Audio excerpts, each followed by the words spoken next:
irmãos, que privilégio é o nosso, mais uma vez, nos reunirmos em torno da palavra do Senhor. Este é o momento que o Senhor, então, irá falar conosco. Claro que Ele só vai usar os nossos ouvidos, a nossa boca, mas é o Senhor quem fala. Quando nós abrimos as Escrituras, nós já temos a presença do Espírito que a inspirou. Ele tem todo esse cuidado, irmãos, de revelar para nós a palavra. O falar do Pai. O Pai, nas Escrituras, Ele rasga o seu coração e quer nos ensinar alguma coisa. Então vamos abrir nossas Bíblias, em nome do Senhor Jesus, em Atos capítulo 26, apenas o versículo 19. Atos 26, versículo 19. Atos dos Apóstolos 26, verso 19. Então nós temos uma linda declaração do apóstolo Paulo para com o rei Agripa. Ele diz assim: pelo que, ó rei Agripa, não fui desobediente à visão celestial. Até aqui. Pai, desvenda os nossos olhos, para que contemplemos as maravilhas, as profundidades da Tua lei, da Tua palavra. Nós, como igreja do Senhor, carecemos de ouvir a Tua voz.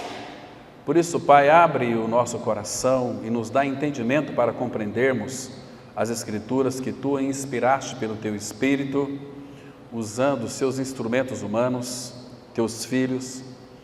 Nessa noite, Pai, que é memorável para nós, quando temos diante de nós a Tua mesa, Pai, o nosso desejo é ouvir a Tua voz de uma forma clara. A Tua palavra, Pai, ela é viva e eficaz, ela é penetrante. A palavra que sai da boca do Senhor são espírito e são vida. Ele disse isso, assim nós cremos, porque Ele é o autor da vida, Ele é a nossa vida, porque Ele removeu o nosso pecado, crucificou na cruz e nos deu a sua vida pela ressurreição. Como é bom, Pai, sermos libertos do pecado, libertos da nossa natureza perversa, adâmica, e hoje somos habitados pelo Senhor. Fala conosco, entregamos nas Tuas mãos, ó Pai, este ambiente, este tempo. Em nome de Jesus nós oramos. Amém. Queridos irmãos, o apóstolo Paulo, ele fala aqui que ele não foi desobediente à visão. A visão, agora nós temos que entender algo que é fundamental. Paulo, antes de conhecer o Senhor, ele tinha um entendimento muito claro naquilo que concerne as Escrituras do Antigo Testamento. A lei, os profetas, os salmos, também inclui ali o livro de Jó, e tantos outros.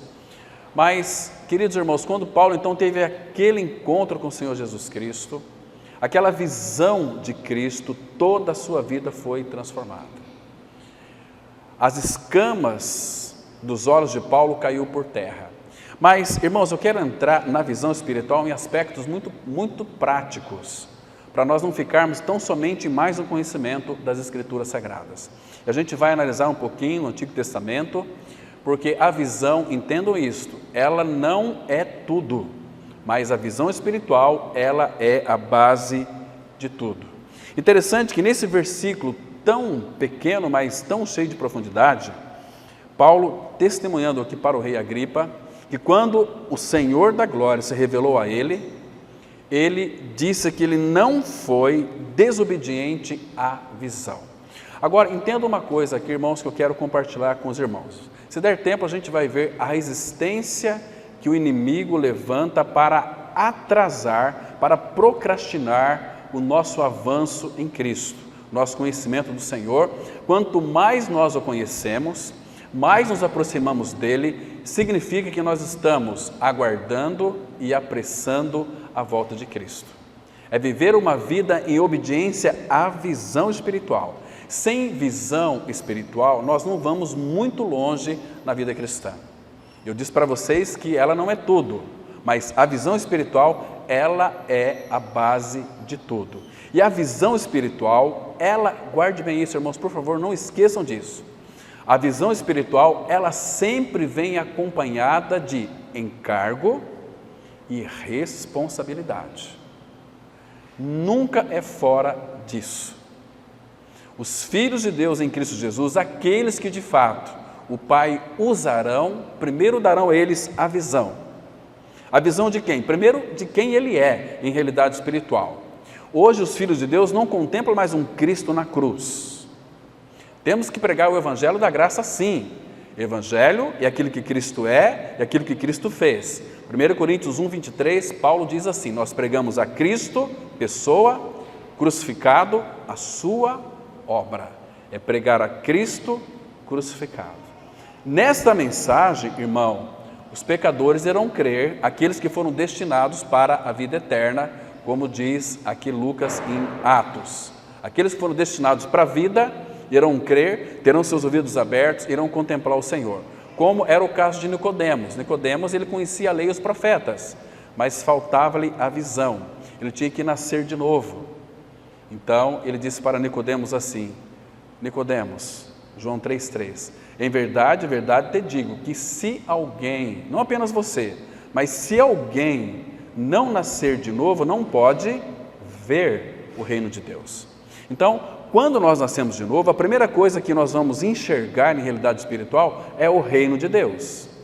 É como que se você fique na porta de um palácio e veja aquela mesa muito bonita, com aquelas taças, aquele bom vinho. Então você fica contemplando, olha que coisa mais linda.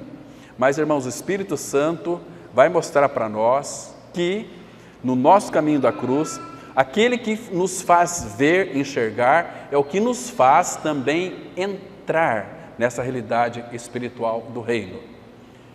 João 3,5 diz assim: quem não nascer da água, água ali é uma figura da palavra, quem não nascer da água e do Espírito, não pode entrar no reino de Deus. Então não vem com essa história de aceitar Jesus, porque isso não é bíblico, irmão.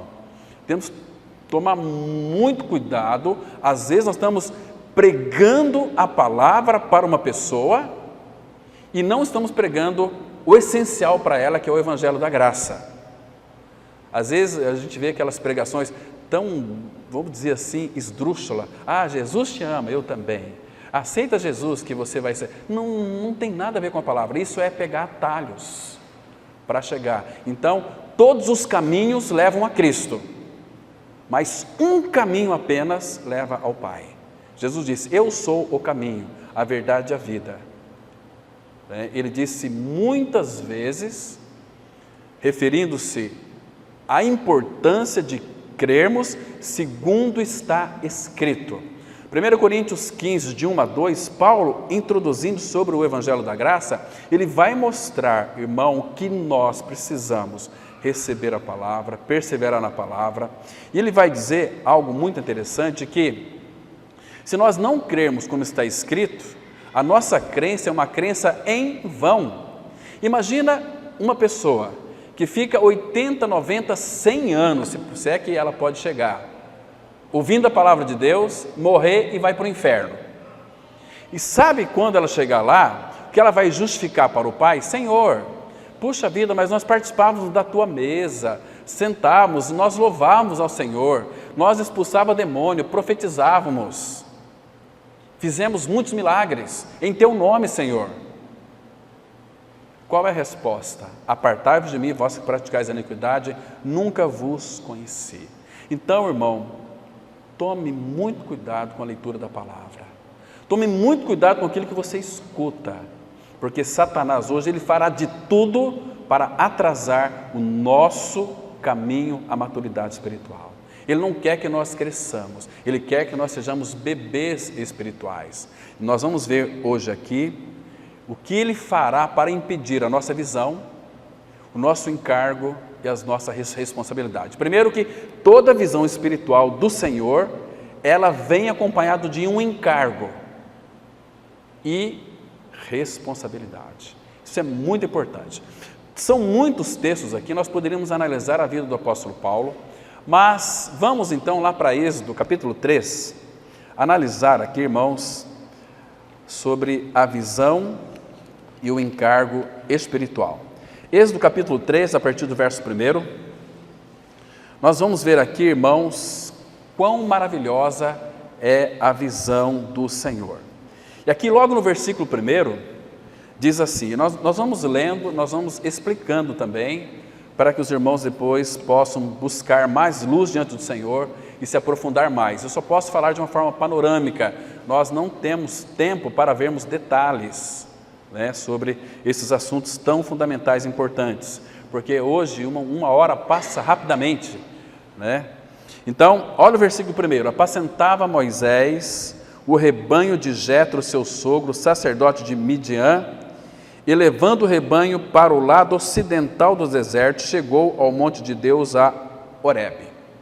Vocês conhecem a história de Moisés, que ele ficou 40 anos aprendendo toda a ciência egípcia. Moisés, Atos capítulo 7, nós não vamos encontrar aqui em Êxodo, mas o Espírito interpreta através de Estevão, aquele lindo sermão que ele pregou lá em Atos 7, dizendo que Moisés, ele era um homem poderoso, de palavra e também de ação. Esse era Moisés, poderoso em obras e em palavras. Então, a constituição de Moisés da cultura egípcia era muito grande, muito forte. Mas, claro, graças ao Senhor, por providência divina, a mãe que o gerou foi quem o cuidou e foi paga para isso também. Porque a filha de Faraó pediu para que trouxesse uma hebreia para que então cuidasse de Moisés. E ela sabia quem era a mãe de Moisés, trouxe a mãe de Moisés, e a mãe de Moisés educou Moisés no caminho. Ensinou para Moisés a lei, ensinou tudo para ele, sobre o Deus de Israel. Então, quando ele cresceu, a palavra fala em Hebreus capítulo 11, que ele se recusou ser chamado filho da filha de Faraó. Então, o que o Senhor fez com ele? Mandou ele para o deserto, muito pior do que o deserto. Se observar aqui no final do versículo, levando o rebanho para o lado ocidental do deserto. Esse lado ocidental do deserto, irmão, já é terrível. O lado ocidental do deserto era atrás do deserto. Por que Deus então levou Moisés para lá? Para desconstruí-lo. Deus começou um trabalho na vida de Moisés de desconstruir. E o trabalho de Deus é maravilhoso. Imagina só, Moisés levou 40 anos pastoreando ovelhas, cuidando de ovelhas. De manhã, tarde, parte da noite, ele só ouvia balido de ovelha. Então, quando o Senhor o chamou, o que ele disse para o Senhor? Senhor, eu não sei falar. Mas Moisés era um poderoso em palavras e obras. Então, aqui uma lição para nós. Deus só pode usar uma pessoa genuinamente quando essa pessoa chega ao fim de si mesmo. E aqui na leitura, continuando a leitura no versículo 2, temos o versículo 2 que diz assim: apareceu-lhe o anjo do Senhor. Esse anjo do Senhor é aparições fragmentadas, anjo aí está em letra maiúscula, é uma aparição fragmentada do Filho de Deus, de Cristo. Apareceu-lhe. Essa palavra apareceu-lhe, ela tem duas conotações hebraicas. Se manifestou a Moisés e se revelou a Moisés. Numa chama de fogo. No meio de uma sarça. Moisés olhou e eis que a sarça ardia no fogo e a sarça não se consumia. Irmãos, aqui um detalhe importante. Moisés, ele era um homem observador. Era muito comum aquelas sarças pegarem fogo, mas elas se consumiam rapidamente. Mas essa aqui não. Ela pegou fogo e não se consumia. Aí o versículo 3 diz assim: então disse Moisés consigo mesmo, irei para lá e verei essa grande maravilha. Ele fez uma pergunta para ele: por que a sarça não se consome ou não se queima? Então, vendo o Senhor, que ele voltava para ver, Deus no meio da sarça, percebe que não é mais o anjo, aqui o anjo é o próprio Deus, Cristo, se manifestando de uma forma fragmentada, não em toda a sua glória, porque quem pode ver o Deus na sua glória, sendo humano, não com o corpo glorificado, vai ser consumido. Então era em aparições fragmentadas. Então chamou Moisés e disse: Moisés, Moisés. Ele respondeu: eis-me aqui. Queridos, e Deus disse para ele: não te chegues aqui, para cá, tira as sandálias dos pés, porque o lugar em que estás é terra santa. Sandália dos pés. Talvez, irmãos, por que Deus pediu que Moisés tirasse a sandália dos pés? Isso aqui virou, inclusive, muita doutrina de igreja. Para você subir, talvez num palco que eles chamam de altar, você tem que tirar o sapato, tem que tirar o tênis para louvar, você tem que, porque é o sagrado. Queridos, aqui é algo que é consagrado ao Senhor, somente isso. O local de reunião, onde nós nos reunimos, é um local consagrado ao Senhor, nada mais do que isso. Senão nós vamos colocar o templo acima da casa de Deus. Casa de Deus somos nós que cremos no Senhor. Nós somos o templo do Espírito, a casa do Deus vivente, Ele habita em nós. 1 Coríntios 3, verso 16. 1 Coríntios 6, 19. No 3,16 de 1 Coríntios fala que o nosso templo, o nosso corpo é habitação do Espírito de Deus, do Pai. O nosso corpo, 1 Coríntios 6, 19, fala que Ele é santuário do Espírito Santo de Deus. E em Gálatas 2,20 e em Gálatas 4,6 diz assim: porque sois filhos, enviou Deus ao vosso coração o Espírito do seu Filho que clama Abba Pai. Então a Trindade habita em nós. Nós somos, irmãos, o santuário de Deus. E porque Ele habita em nós, Ele nos faz santos.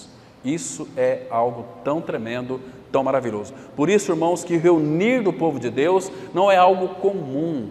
A igreja, ela é santa, sem mácula, ela é sem defeito, porque o Pai a purificou. E aquilo que é purificado por Deus, o Pai, o que o Espírito aplica daquilo que Cristo fez por nós, purificou-nos de todo o nosso pecado, e a cruz rompeu com o nosso velho homem, crucificou a nossa velha natureza. Então nós somos livres em Cristo Jesus. Então nós não somos um povo mais comum, somos do Senhor. E essas sandálias de Moisés era a última coisa que ele tinha ou que trazia do Egito. Tira as sandálias dos pés. Eu quero você, Moisés, inteiramente, para que então você vá libertar o meu povo. E aí o Senhor abre o coração para Moisés. Irmãos, que coisa linda, eu queria que você apreciasse isso e considerasse isso. Veja como o Pai, Ele é complacente, cheio de compaixão, é um Pai amoroso, misericordioso. Ele diz assim para Moisés no versículo 7, disse ainda o Senhor: certamente vi a aflição do meu povo, que está no Egito, e ouvi o seu clamor por causa dos seus exatores, conheço-lhe o sofrimento. Por isso, olha aqui que figura linda de Cristo. Por isso, desci, a fim de livrá-lo da mão dos egípcios. Irmãos, olha, se eu pudesse ficar com vocês nesse versículo aqui, ficaria, mas não é o assunto de hoje. Então eu quero fazer algo panorâmico para que vocês depois estudem em vossos lares e busquem mais luz do Senhor. Então, desci a fim de livrá-lo. Claro que aqui é uma figura linda da encarnação de Cristo. O Verbo se fez carne e habitou entre nós. Então, entenda uma coisa, você tem que fazer esse link desse versículo aqui com Efésios 2:6. Que mostra que juntamente com Ele nos ressuscitou, nos fez assentar nos lugares celestiais em Cristo. Mas onde é que está aqui nesse versículo a nossa ressurreição com Cristo? Vamos continuar aqui a leitura. Por isso, versículo 8, desci a fim de livrá-lo da mão dos egípcios. Livrá-los da mão dos egípcios, agora preste atenção, e para fazê-los subir daquela terra. Qual que é aquela terra? A terra do Egito. Egito é uma figura do quê? Do mundo, aflição.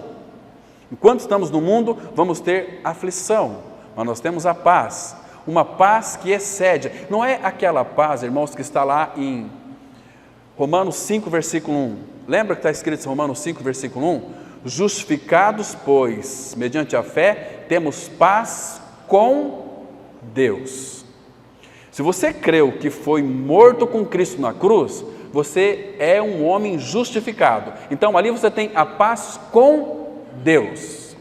A paz com Deus porque você foi justificado. Agora em Filipenses capítulo 4, versículo 6 e 7, no 6 ele diz que não andeis ansiosos de coisa alguma. E depois ele vai dizer que você tem que colocar tudo diante do Pai, as vossas petições, súplicas com orações e ações de graça. E o versículo 7 diz assim: e a paz de Deus, que excede todo entendimento, guardará o vosso coração e a vossa mente em Cristo. Então, Romanos 5 fala paz com Deus, porque fomos justificados. Agora, Ele é a nossa vida, a paz de Deus. E Paulo coloca ali uma coisa que gera muitas doenças: ansiedade. Não andeis ansiosos de coisa alguma. Por quê? Porque a paz de Deus excede a tudo, irmãos. Então, eu penso, irmãos, que quando nós ficamos ansiosos, significa que falta uma vida mais íntima com o nosso Senhor. Porque se a paz de Deus excede todo entendimento, então nós sabemos, pela presença do Pai em nós, que há uma manifestação da paz em nós, neste mundo de aflição. Então, neste mundo nós vamos ter aflição, mas a paz de Deus excede tudo em nós. Jesus disse assim em João 16, versículo 33: tenho-vos dito estas coisas para que em mim tenhais paz. Primeiro nós temos a paz dele. No mundo passais por aflições, mas tem de bom ânimo, porque a minha paz, ela excede todo entendimento, porque Ele venceu o mundo. Se Ele venceu, irmãos, nós em Cristo, nós somos o quê? Vencedores? Claro que não. Mais do que vencedores por aquele que nos amou, porque Ele fez o caminho primeiro. Então, em todas as nossas tribulações e sofrimentos, nós vamos ter o socorro do Senhor. Hebreus 4.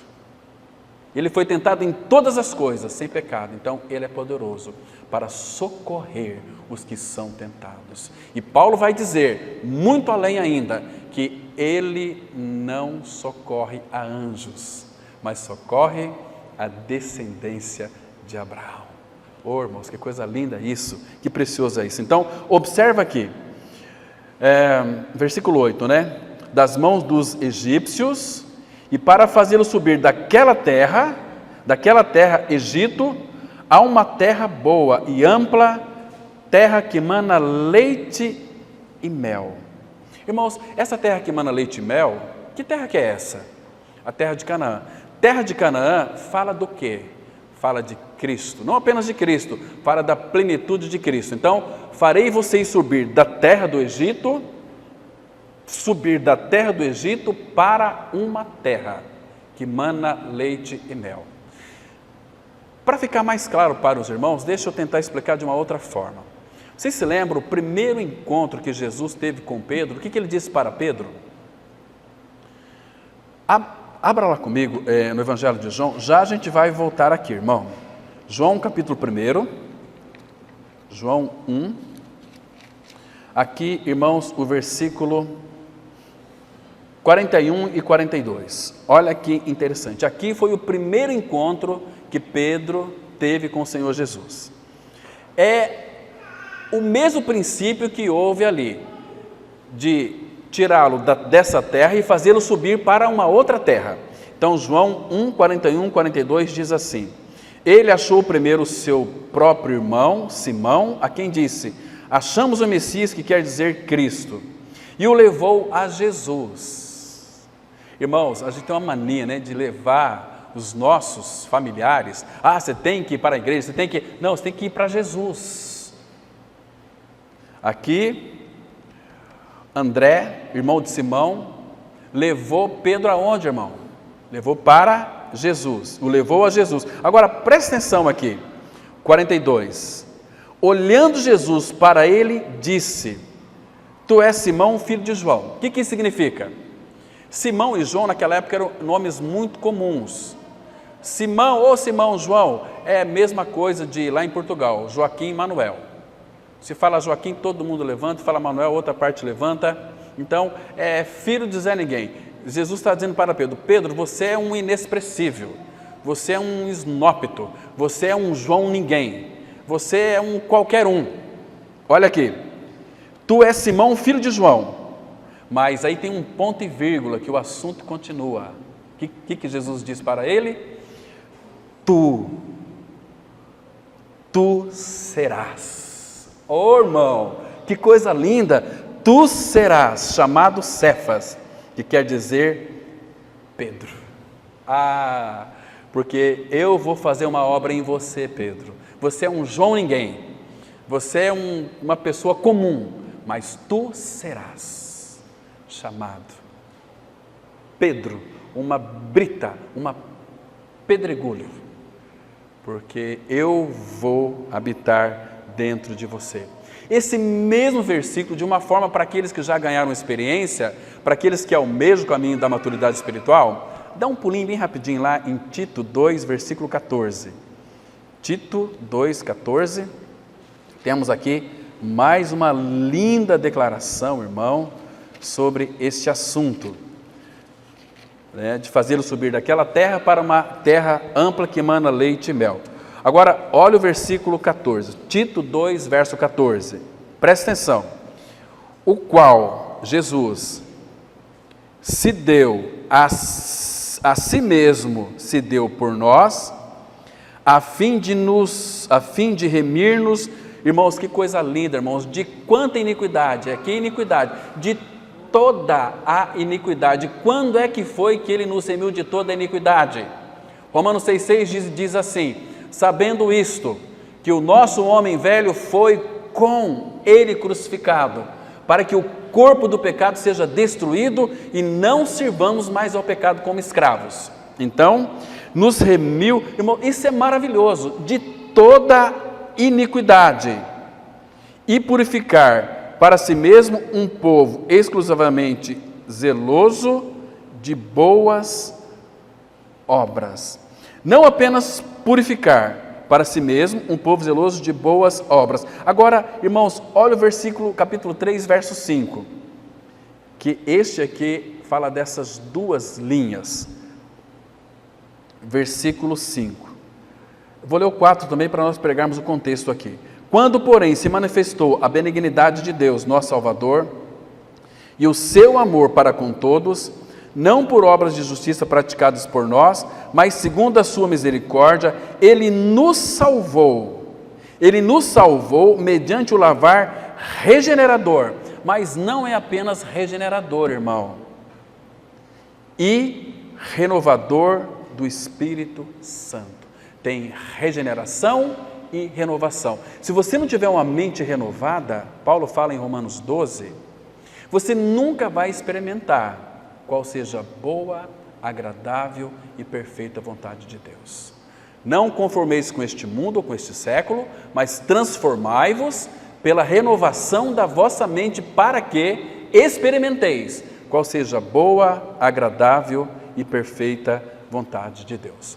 Agora, vamos lá para Êxodo capítulo 3, onde nós estamos considerando. E tinha muitos mais textos, irmãos, para nós verificarmos, mas senão nós iríamos fazer uma digressão muito grande do assunto para os nossos propósitos aqui.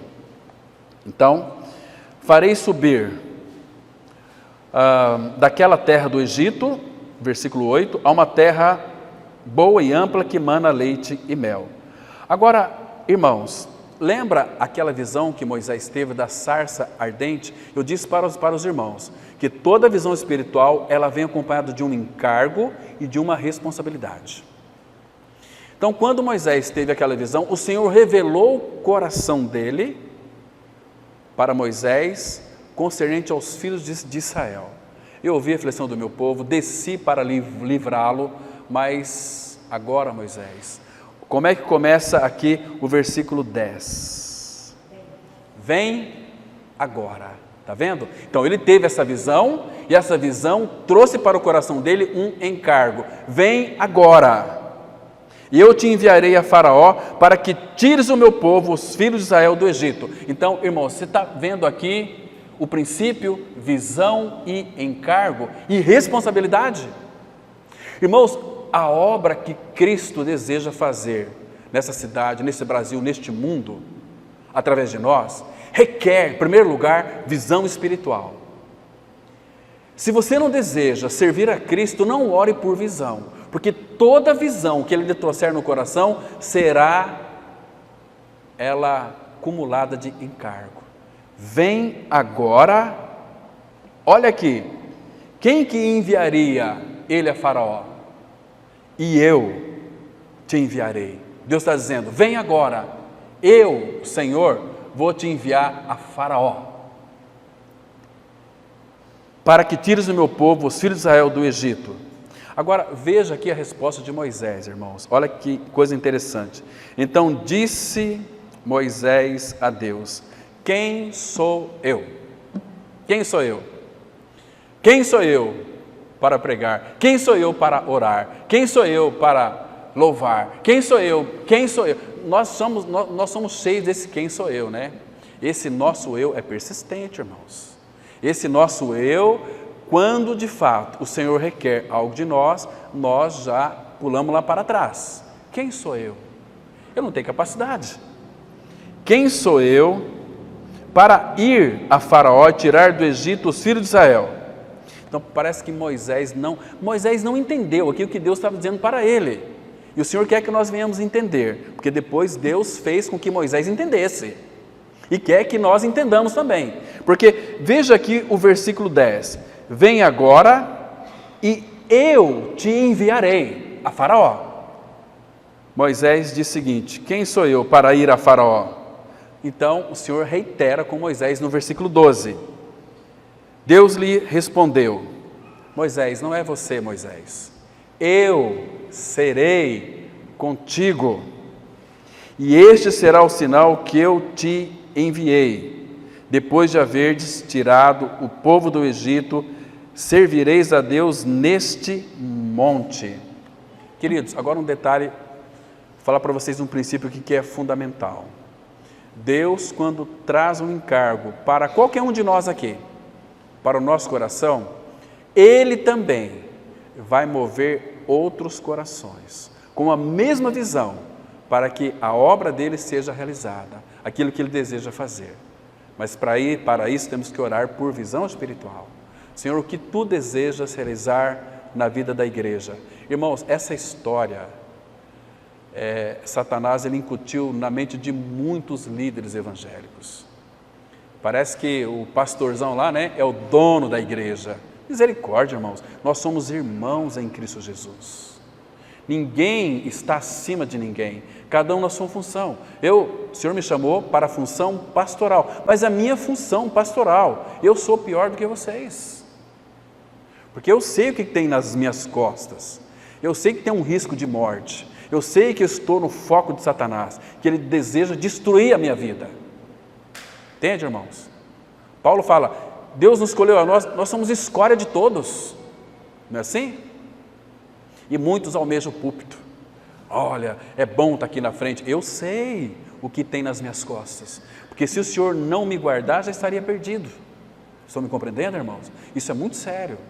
Então, aqui, quando Ele chama alguém para realizar qualquer coisa na vida da igreja, Ele não vai mover apenas um coração, vai mover muitos. Então, aí dos versículos 13 até o 15, Deus revelando a Moisés quem ele era, o nome dele, e aí ele diz para Moisés o seguinte no versículo 16, vai, ajunta os anciãos de Israel. Está vendo só aqui? Porque o Senhor já preparou o coração daqueles anciãos, ajunta o coração desses anciãos, aqueles irmãos mais experimentados já no Senhor, que conhecia o Senhor, estava aguardando uma resposta divina, talvez orando. Então agora Moisés vai e ajunta eles. Isso lá na frente se cumpriu quando Jetro disse para Moisés: Moisés, fica o dia inteiro de pé atendendo o povo, ajunta aí os anciãos para te ajudar naquilo que é mais simples. Você decide as coisas mais graves, mais importantes. Por que essa carga toda nas suas costas? Então Deus nunca vai fazer isso, irmãos. Então, aí ele continua dizendo, irmãos, agora capítulo 4, e depois eu quero ver se dá tempo para a gente ver pelo menos 5 aspectos que o inimigo fará de tudo para resistir o nosso avanço no Senhor. Então, versículo 1 diz assim do capítulo 4, respondeu Moisés, mas eis que não crerão nem acudirão à minha voz, pois dirão, o Senhor não te apareceu. Porque Moisés tinha um coração duvidoso, e quando nós duvidamos de alguma coisa, nós pensamos que todos duvidam também. Entende, irmão? Se eu creio, eu penso que todos creem, mas nem todos creem. Moisés, então, ele tinha dúvida. Paulo exortou a Timóteo dizendo o seguinte, não te envergonhes do testemunho do Senhor. Timóteo tinha vergonha do Evangelho. Muitos são uma vergonha para o Evangelho. Muitos têm vergonha do Evangelho. Muitos têm vergonha de falar de Cristo. Né? Então, versículo 2, perguntou-lhe o Senhor, que é isso que tens na mão? Respondeu-lhe, um bordão. Irmãos, essa vara, aqui no hebraico é vara. O que você tem na tua mão, Moisés? Um bordão. Esse bordão aqui é a autoridade espiritual da disciplina. Moisés, estou colocando nas tuas mãos este bordão, porque nesse tempo de 40 anos eu disciplinei você. Agora você está pronto para me servir e para me obedecer. Hebreus capítulo 5, versículo 4 e 5 ali, você vai descobrir que Moisés ele foi obediente em toda a casa de Deus, porque ele foi disciplinado. Nós gostamos muito da palavra graça, misericórdia, amor de Deus, mas nós não gostamos da palavra disciplina. Jesus disse para aquela igreja, linda, bonita, maravilhosa, tinha louvor, tinha pregação, era uma igreja belíssima, mas o dono da igreja estava do lado de fora. Ele disse em Apocalipse 3:20, eis que estou à porta e bato, se alguém ouvir a minha voz e abrir a porta, entrarei em sua casa, cearei com ele e ele comigo. O Senhor estava procurando um membro daquela igreja religiosa que ele queria ter uma intimidade com ele. Eu repreendo e disciplino a todos quantos amam. Hebreus 12:6 diz assim, o Senhor disciplina a quanto ele ama. Ele ama, por isso ele disciplina. Então, Moisés tinha este bordão nas suas mãos. Agora, irmãos, vamos para o capítulo 5. E aqui nós vamos encontrar alguns aspectos que concernem a resistência do inimigo. Então, versículo 1 diz assim, olha que interessante aqui, irmão. Depois foram Moisés e Arão e disseram a Faraó, assim diz o Senhor, Deus de Israel, deixa ir meu povo para que me celebre uma festa no deserto. Festa. Essa mesa aqui, irmãos, mesmo o Senhor fala dessa festa. 1 Coríntios 5, versículo 8, Paulo diz assim, celebremos com pães asmos, referindo-se à mesa do Senhor. Ele preparou para nós. Então, um pouquinho mais para baixo aqui, irmãos, nós vamos entender algo que é importante. Diz assim, o versículo caminho de 3 dias, aqui o versículo 3, eles prosseguiram, porque Faraó começou a resistir aqui ao mandato do Senhor. Eles prosseguiram, o Deus dos Hebreus nos encontrou. Que expressão linda, né, irmão? Nós que pensamos assim, nós encontramos a Deus, eu busquei a Deus, nunca foi eu que encontrei a Deus, foi Ele que veio ao meu encontro e me encontrou. O Deus dos Hebreus nos encontrou, o Verbo se fez carne, tabernaculou entre nós e nos levou para o Pai. E aí ele diz assim, deixa-nos ir, pois, caminho de 3 dias ao deserto, para que ofereçamos sacrifícios ao Senhor nosso Deus, e não venha ele sobre nós com pestilência ou como espada.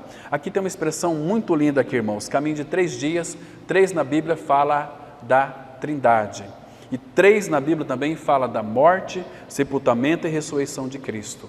Por que caminho de 3 dias no deserto?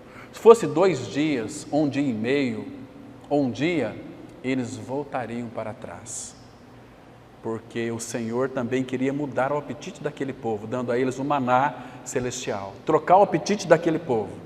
Eles estavam acostumados com as carnes do Egito, com os alhos, as cebolas, os melões, tudo que é fedorento eles gostavam, comiam, estavam com saudades, mas eles já tinham caminho de 3 dias.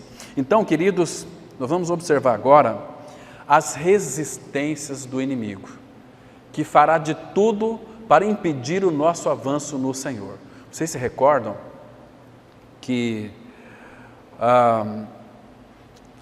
esses impedimentos aqui que Satanás vai usar, muitas vezes de forma legítima em nossa vida, eu queria que você meditasse um pouquinho mais depois no seu lar, ou essa semana, buscasse mais luz diante do Senhor, para que o Espírito trouxesse mais entendimento, para você viver uma vida mais íntima com Ele, e não se distraísse dEle. Então aqui, nós vamos ver aqui, irmãos, algumas resistências que o inimigo vai proporcionar. Só um detalhe importante aqui. Nós só podemos oferecer sacrifícios ao Senhor após caminho de 3 dias, após a cruz, que é o nosso caso. Ele não vai aceitar, irmão, nenhuma adoração, nenhum sacrifício de nossa parte, se nós não passarmos pela cruz, de uma vida em união com Cristo, na sua morte e ressurreição com Ele. Morremos com Cristo porque Ele nos atraiu, fomos sepultados e ressuscitamos juntamente com Cristo. Efésios 2,6, a palavra fala assim: e juntamente com Ele nos ressuscitou e Ele nos fez assentar nos lugares celestiais em Cristo. Nós estamos numa posição elevadíssima, já estamos lá pela fé, caminho de 3 dias. Então, a partir dessa experiência é que Ele irá aceitar a nossa adoração, porque passamos pela cruz, pela morte e ressurreição de Cristo. Se não houver morte, não vai haver ressurreição. E a nossa adoração ela é baseada numa vida de ressurreição, irmão. Né? Então, queridos, nós vamos ver aqui, se der tempo, pelo menos 4 táticas ou 4 dardos do maligno, inflamados do maligno, que Paulo diz lá em 1 Coríntios, Efésios 6, versículo 16, com o escudo da fé, a palavra, nos quais vocês poderão apagar todos os dardos inflamados do maligno. Comentávamos ontem um pouquinho isso aqui na reunião dos jovens, pregando sobre esse assunto, e falarmos sobre a importância do escudo da fé, que é a palavra de Deus. E aqui, irmãos, vamos ver a primeira tática de Satanás que ele fará para impedir a nossa caminhada com o Senhor. São 5 táticas aqui, ou 5 dardos, seja como você preferir, né? Mas o primeiro delas está aqui do capítulo 5 de Êxodo, do versículo 6 até o versículo 9, diz assim, o 6, naquele mesmo dia, pois, deu ordem Faraó aos superintendentes do povo e aos seus capatazes, dizendo, daqui em diante não torneis a dar palha ao povo, para fazer tijolos como antes, eles mesmos que vão e ajuntem para si a palha. E exigireis deles a mesma conta de tijolos que antes faziam, nada diminuireis dela, estão ociosos e por isso clamam, vamos e sacrifiquemos ao Senhor. Olha aqui o versículo, o primeiro dardo ou a primeira tática, agrave-se o serviço sobre esses homens, para que neles se apliquem e não deem ouvidos a palavras mentirosas. Então, qual é a primeira tática que Satanás usará em nossas vidas para nós não avançarmos ao Senhor? Agrave-se o serviço. Está vendo aqui? Agrave-se o serviço. O que isso significa? Irmãos, isso é a tática de muitas empresas, né? Não, você é o nosso sócio, mas um sócio empregado. Você tem que vestir a nossa camisa, né? Você tem que trabalhar, porque o filho do irmão estuda num colégio particular, então eu sou lá da mesma comunidade, então eu tenho que trabalhar manhã, tarde e noite, para que eu então possa ter o meu filho na faculdade, senão eu não vou ser próspero. Isso é uma idiotice terrível, irmão. Isso aí significa que Satanás lançou o seu dardo inflamado e entrou na tua mente e você tem que trabalhar, igual louco e não vai ter tempo para ouvir o Senhor. E assim são muitos, que trabalham de segunda a segunda, não para nem um minuto. Por isso que Hebreus diz assim, vocês têm que se esforçar para descansar. Não é assim, irmãos? Misericórdia. Então você tem que vestir a camisa, né? Então o inimigo vai nos levar, os filhos de Deus, a uma coisa chamada paralisação. Você vai trabalhar, mas nas coisas espirituais, pelo seu cansaço, você vai viver uma vida paralisada. E paralisação, na vida cristã, não tem uma vida estática, estagnada. Ou você avança ou você retrocede. Então aí começa o retrocesso da vida de muitos, que nós entendemos, porém, são aqueles chamados desigrejados. Não quero mais saber de igreja, porque eles estão cansados, estão saturados, porque trabalham, não têm um ouvido ali preparado para o Senhor, consagrado ao Senhor, porque Faraó disse assim para eles, aqui o seguinte, olha, versículo 9, agrave-se o serviço sobre estes homens, para que neles se apliquem e não deem ouvidos. Claro, eles vão estar cansados, não vai ter ouvidos para ouvir. E nós somos um povo, irmãos, de celebração. Se você trabalha demais, você vai ficar cansado, sobrecarregado. Você vai ficar numa coisa que eles falam nhaca, um sono, sofazinho, tem que descansar, preciso descansar. Nosso descanso é Cristo, nosso descanso é todos os dias. Independentemente do seu trabalho, Cristo é o meu e o seu descanso. Então vai ter peleja, vai ter que competir com outras empresas, tem que trabalhar mais, fazer hora extra para ganhar mais, você fica louco de tanto trabalhar. Isso vai gerar na tua vida cansaço e uma coisa chamada incapacidade de ouvir. Então sabe o que o Senhor diz para nós, irmãos, uma coisa tão interessante? Abra comigo lá em Mateus capítulo 6, versículo 31 a 34. Mateus 6, 31 a 34. Porque, irmãos, o Senhor, Ele vai suprir todas as nossas necessidades básicas. Olha só o versículo 31. Jesus está dizendo aqui algo muito importante para nós. Portanto, não vos inquieteis dizendo, que comeremos, que beberemos, ou com que nos vestiremos? Porque os gentios é que procuram todas essas coisas, pois vosso Pai Celeste sabe que vocês necessitais delas. Buscai, pois, em primeiro lugar o reino de Deus e a sua justiça, e todas essas coisas vos serão acrescentadas. Aí as pessoas falam assim, né? Confundem. Não, busque primeiro o reino e todas as coisas vão ser acrescentadas. Não é isso que ele está dizendo aqui. O que ele vai acrescentar na sua vida, que nunca vai faltar, você nem precisa orar por isso. Comida, bebida e vestimenta. Então busque primeiro o reino, as outras coisas, comida, bebida e vestimenta, Ele vai acrescentar. Não fique inquieto. E aí ele conclui o 34 dizendo, portanto não vos inquieteis com o dia de amanhã, pois o amanhã, olha aqui, irmãos, trará os seus cuidados. O que significa amanhã trará os seus cuidados? Significa que amanhã Deus irá trazer os cuidados dele para o dia de amanhã, se houver amanhã. Ele vai trazer os cuidados. Então, para hoje, Ele traz os cuidados para esse dia. Para o amanhã, não sei o que você vai fazer, irmão. Você vai trabalhar, você vai tirar um dia de folga, seja lá o que for. Mas para o dia de amanhã, independentemente do que você irá fazer, Deus trará os seus cuidados. É um Deus que cuida, um Deus que abençoa. Agora, existe aqui, irmãos, algo que traz uma sobrecarga na nossa vida. Abra aí, por favor, comigo, em Lucas capítulo 21, versículo 34. Lucas 21, verso 34. Isso aqui é muito perigoso, irmãos. E muitos, infelizmente, têm caído nessa. Aí Jesus, novamente, ele está dizendo o seguinte, Lucas 21, versículo 34, ele diz assim, acautelai-vos por vós mesmos. Então, irmãos, prestem atenção, fiquem advertidos vocês mesmos, para que nunca para que nunca, Jesus está dizendo, para que nunca vos suceda que o vosso coração fique sobrecarregado. Com o quê?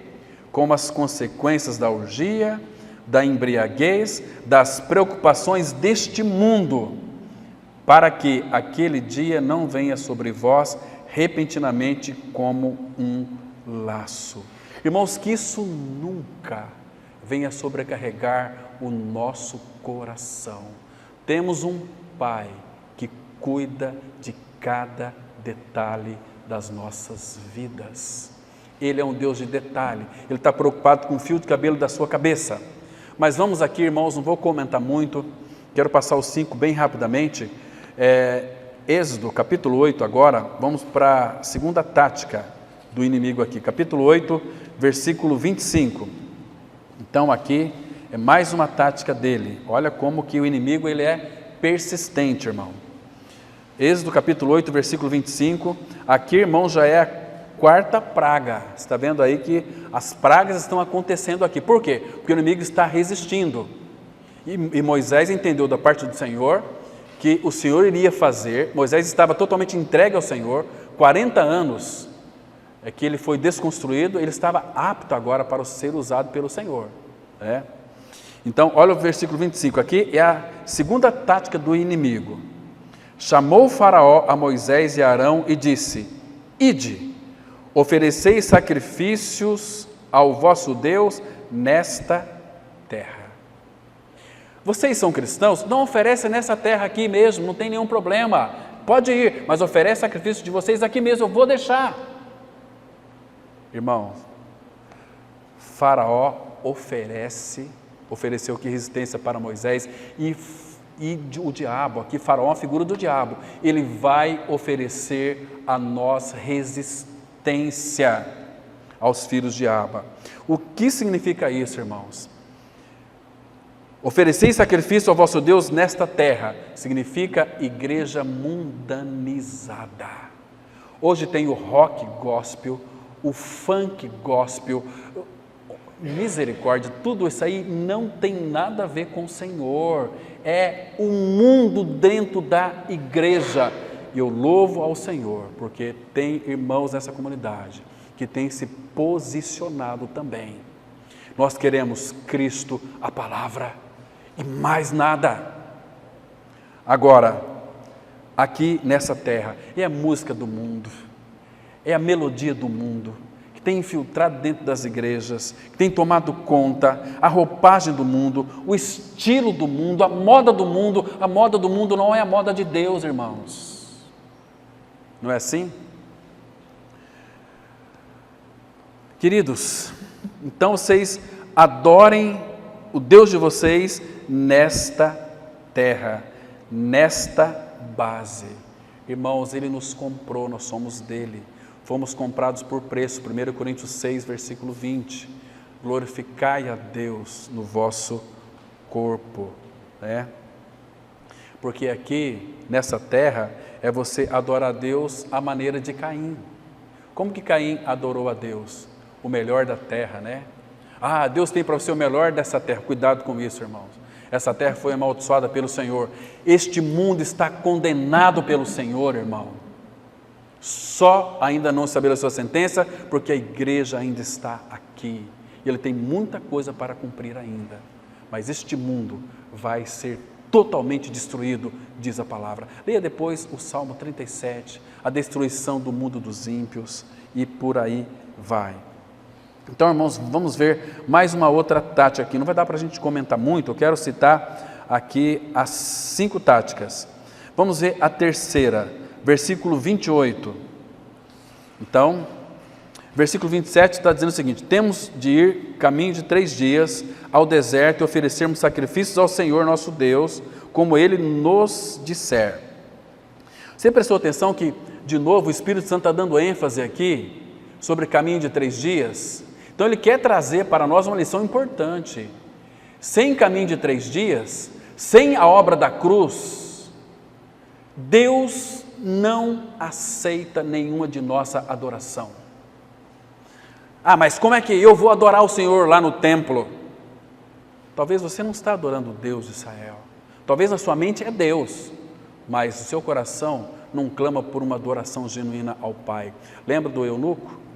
Ele foi adorar em Jerusalém, foi adorar o Deus de Israel. Ele voltou, ele estava lendo o profeta Isaías. Então Filipe se aproximou do carro pelo Espírito e perguntou para ele: você entende o que você está lendo? Não. Está falando de quem? Do profeta? De algum Deus?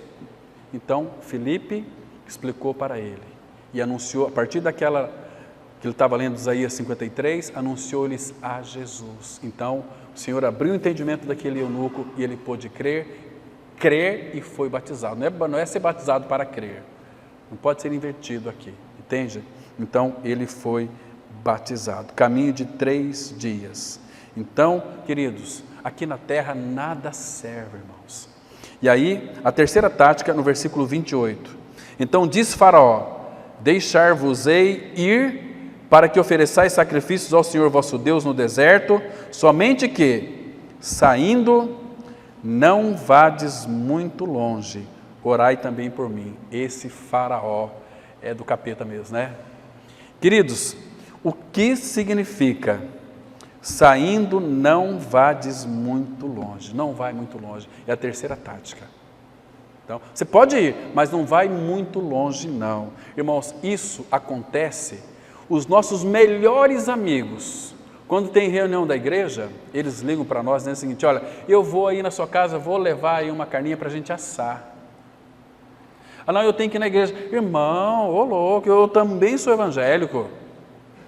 Você já foi de manhã, por que você tem que ir à noite? Você está muito fanático, você está indo muito longe com o seu Senhor. Essa é a tática de Satanás. Porque Deus ama reunir do povo de Deus. Ó, quão bom e agradável é viver unidos os irmãos. Não vades muito longe. Puxa, já está bom já, você já conhece a Bíblia, já conhece o Senhor, você já é salvo, está bom, fique por aqui mesmo. Não é assim? Não vades muito longe. Olha, você já conseguiu um lugar tão perfeito em Deus, por quê? Você não está curtindo a vida. Não é assim, irmãos? Então Satanás vai ganhando terreno em nosso coração. Ele vai oferecendo resistência de uma forma legítima em nossas vidas. Tá bom, irmão? O quarto aqui, irmãos, vamos aqui no capítulo 10. Capítulo 10, versículo de 9 a 11. Capítulo... Eu já falei o terceiro, né? Agora é o quarto. Então tá, a quarta tática, capítulo 10, de 9 a 11, que diz assim. Vamos ler do 10 a 11. Replicou-lhes Faraó, Êxodo 10, 10 e 11. Seja o Senhor convosco, caso eu vos deixe ir as crianças. Vede, pois, tende conosco más intenções. Não há de ser assim. Ide somente vós, os homens, e servi ao Senhor, pois isso é o que pedistes, e o expulsou da presença de Faraó. Então, só os homens. Irmãos, quantas vezes eu já testemunhei pessoas que vieram falar para mim: Deus me mostrou, Deus me chamou para uma obra, então eu tive que deixar minha esposa e filhos. Deus nunca faz isso, irmãos. Deus, se você ler, por exemplo, 1 Coríntios 9, você vai descobrir que quando os discípulos, os apóstolos iam, eles levavam uma esposa irmã, estavam junto com eles, tá vendo? Fazendo acompanhar dessas mulheres. Deus nunca vai chamar um homem e não a sua esposa, vai chamar a família inteira. Então, vocês querem ir? Vai só vocês os homens, as mulheres de vocês ficam, as crianças também, né? Mas está vendo como que o inimigo, ele é persistente, ele resiste sempre, irmãos, ele fará de tudo para que nós não avancemos. Então é hora de nós despertarmos do sono, irmãos. Vamos ver a outra tática, não vai dar para mim comentar muito. A quinta, então, capítulo 10, versículo 24, que diz assim: Então Faraó chamou a Moisés e lhe disse: Ide servir ao Senhor, fique somente os vossos rebanhos e os vossos gados, e as vossas crianças irão também convosco. Olha que coisa! Aqui, o que os gados, os rebanhos significam, irmãos? São os nossos bens. Então vocês podem ir, mas deixa os bens de vocês aqui, porque os bens aqui eram os rebanhos e o gado, né? Mas veja que Moisés diz para Faraó, que é uma figura do diabo. Respondeu Moisés: também tu nos tens de dar em nossas mãos sacrifícios e holocaustos que ofereçamos ao Senhor nosso Deus. Irmãos, agora aqui um princípio. O que era para Faraó este gado e o rebanho do povo de Deus? Eram bens. O que era para Moisés? Era para oferecer sacrifícios ao Senhor. Está vendo como é que o mundo enxerga os bens? E como que os filhos de Deus enxergam os bens? Porque Deus, Ele pede, não apenas a mim, mas os meus bens também é do Senhor. Tudo que eu tenho, tudo que eu sou, é dele, irmão. Você está me compreendendo? Então, Satanás falou, pode ir todos vocês, mas deixe os vossos rebanhos, os vossos gados. Não, como é que nós vamos oferecer sacrifícios ao Senhor? E agora, olha o versículo 26 para nós concluirmos. Ele diz assim: e também os nossos rebanhos irão conosco, nenhuma unha ficará, nenhuma unha ficará. O Senhor requer tudo, irmãos, nos quer completo, que tudo aquilo que nos pertence é dele e para a glória dele, para adorarmos o Senhor. E também os nossos rebanhos irão conosco, nenhuma unha ficará, porque deles havemos de tomar para servir ao Senhor nosso Deus, e não sabemos com que havemos de servir ao Senhor até que cheguemos lá. E o capítulo 11:1 diz assim: diz o Senhor a Moisés: ainda mais uma praga trarei sobre Faraó e sobre o Egito, então vos deixará ir daqui. Quando vos deixar, é certo que vos expulsará totalmente, porque seria a morte dos primogênitos do Egito. Mas para qual finalidade? Para que Deus então alcançasse o seu testemunho. E qual que era o testemunho de Deus, irmãos? Eu sei que não vou ter tempo para comentar, mas último versículo, capítulo 40 de Êxodo, o versículo 34, é para esta finalidade aqui, irmãos. É para que a casa de Deus pudesse ser cheia da glória dele. E a casa de Deus era o tabernáculo daquela época. E o tabernáculo daquela época, uma figura do teu corpo, do meu corpo. Agora veja aqui, irmãos, que coisa linda. No final disso tudo, o Senhor alcançou o seu propósito na vida do povo de Israel. Porque, olha só, capítulo 40, versículo 34. Então, depois que o Senhor ordenou ali o tabernáculo para Moisés, então a nuvem cobriu a tenda da congregação e a glória do Senhor encheu o tabernáculo. A presença dele encheu o tabernáculo. Hoje, irmãos, trazendo para os nossos dias, a presença de Cristo tem que encher a nossa vida. Cristo é a nossa vida. Amém? Vamos ter uma palavra de oração. Pai bendito, graças te damos pela tua palavra, revelado aos nossos corações. Traz luz, Pai, sobre as nossas vidas, para que possamos buscar, ó Pai, um aprofundamento maior com o Senhor. Leva-nos a uma vida mais profunda contigo. Leva-nos para aquele que é perfeito, para que nele nós sejamos aperfeiçoados. Ó Pai, frutifica a tua palavra, e em Cristo nós oramos. Amém.